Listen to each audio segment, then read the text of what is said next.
All right, thank you. Yeah, we're hearing that we need to get to Elissa Harrington. She is live for us in Modesto right now. Apparently some developments need to move soon. Elissa? Yeah, good morning. Modesto police have asked us to move even farther back from the crime scene. You can take a look behind me and see where an incident command team, also Modesto police and firefighters, are gathered right now. And there is smoke still coming off of the apartment. We got a chance to get a little bit closer. Take a look at this.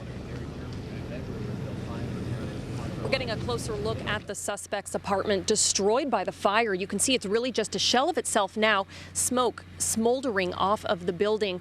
Now, it is too dangerous at this point for police or firefighters to enter, but they do believe that the gunman was inside when the fire broke out, and at this point, they're waiting for clearance to go inside and gather remains. They do not believe that the suspect had a chance to escape because the place was surrounded all day yesterday, and if he was to try and escape through a window or a door, they say they would have seen it. Now, one other thing we're seeing at the scene is a vehicle parked outside of the residence. You can see the windows are blown out and things like rope and debris strewn across the road. The incident command center is on scene, firefighters on scene. Modesto police is taking over the investigation, and you're also seeing within the crime scene tape other apartments. Those residents have not been able to return home yet this morning. Red Cross is assisting finding them a place to stay.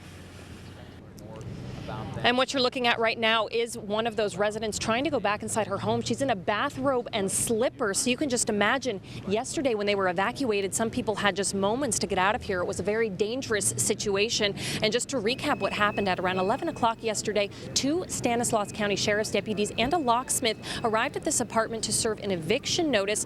During that time, the resident inside started shooting, ended up killing one of the deputies and the locksmith. The only name that we have confirmation on right now is the deputy who was killed, and that's Officer Robert Paris. He was a 16-year veteran with the Sheriff's Department. We still have not received confirmation on the suspect's name or the locksmith's name, but a lot of people in mourning today. As you saw from some of the video we've been showing throughout the morning, multiple agencies responded to help out yesterday. We had SWAT, we had police from different counties, different cities, all here trying to talk the suspect out. They say they tried peacefully for several hours. The standoff went on for about 11 hours before a fire broke out. They say around that time, SWAT teams deployed gas and other incendiaries, and that started some sort of fire. They say maybe if it had gotten into contact with something flammable inside, that could have started the fire. But another thing they're looking at is if the suspect may have started the fire himself. So at this point, there are still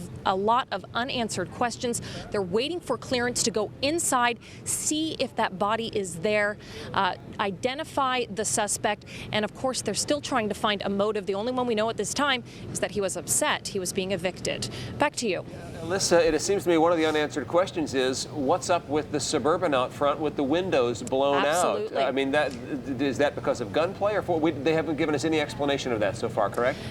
They haven't given us any explanation, Paul, and one thing that was really interesting to me is we haven't been able to get close. Yesterday, this entire street was blocked off. This morning, the crime scene tape is up, so our vantage point is just a little corner of the apartment, but we were able to go behind some other apartments, and that's how we were able to get so close. And that's when we saw that Suburban, and so we are going to try and get some answers to those new questions. Okay. Back to you. Thank you, Elissa. And again, once law enforcement is allowed to go into the building, they have every expectation that they're going to find the